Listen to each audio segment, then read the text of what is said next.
A few months ago, we had the release of Weapons, which got pretty good reviews from both the critics and the audience, did fairly well at the box office.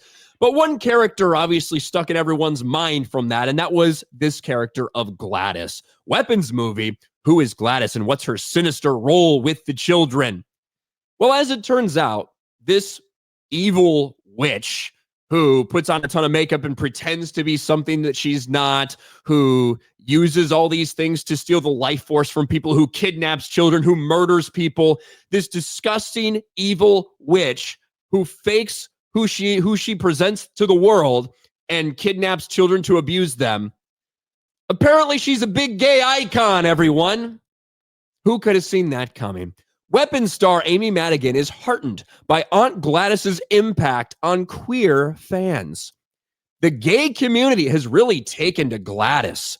That's really great, especially in this framework of the demonization of everybody other than a cis person for the trans community.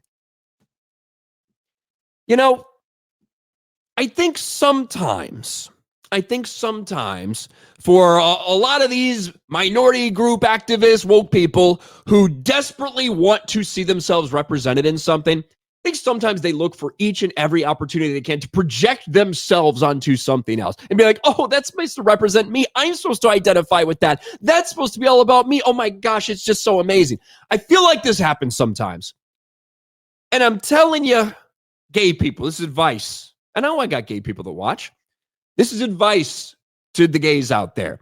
If you have those thoughts about identifying with this character, about feeling close and a connection to this character of Aunt Gladys, who puts on a fake face, puts on a fake wig, pretends to be something she's not, and is an evil, murderous, vile piece of shit who kidnaps children and puts them in her basement, maybe keep those intrusive thoughts to yourself. Just a suggestion. Maybe keep those to yourself. Weapon star Amy Madigan calls her child abducting murderous witch character a gay icon. Speaking with The Hollywood Reporter, Madigan addressed the many memes that arose from her character, adding the gay community has really taken to Gladys. That's really great, especially the framework, and this is again a repeat of part of that quote, in the framework of the demonization of anybody other than a cis person for the trans community. I think they really appreciate Gladys's drag and makeup and how confident she is. So that's a really nice cherry on top of all of this. You know, I think that it's perfectly reasonable to have characters that are villains, that are evil in different things, and be like, that's a cool fucking character. That's an interesting character. Oh, that character has an interesting arc, right? The idea of the gay community connecting with this character and feeling like they feel represented in this movie because of this character, it rings some alarm bells. I'm just saying, it rings some alarm bells. That's all. That's all I'm saying.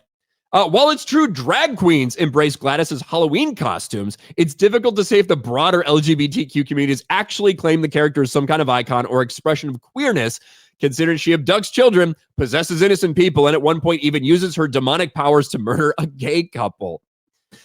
Yeah, like this is how the actress is interpreting the gay community's acceptance and connection to this character.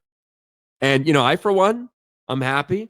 You know, I put this out on Twitter. So happy to see the queer community can really connect with the disgusting evil monster, the demon, who kidnaps children and keeps them in the basement. Finally, a character they can empathize with. You know, a lot of people are desperate, and it doesn't just go for like gay people. It goes for a lot of different people. The way that they view media, they are desperate to project themselves and whatever they are feeling onto a character and pretend that that character was made for them to feel a connection to, even if that's not the fucking case at all in any way, shape, or form, right? I don't know why some people consume media that way, but it happens. A lot of people see that. A lot of people are so desperate, maybe because they're not comfortable with themselves. They're not comfortable with their decisions. They're not comfortable with their lifestyle, whatever it might be. A lot of people are desperate to see themselves portrayed or see themselves represented, even if they aren't, to the point where they have to make shit up like that in order to feel better. My advice, if you see a character like this that does the things that they do, and you feel this desperate desire to tell everyone what a connection you have with them, maybe don't. And if you do, maybe watch them for a while, because that person might be doing something that is fucking evil.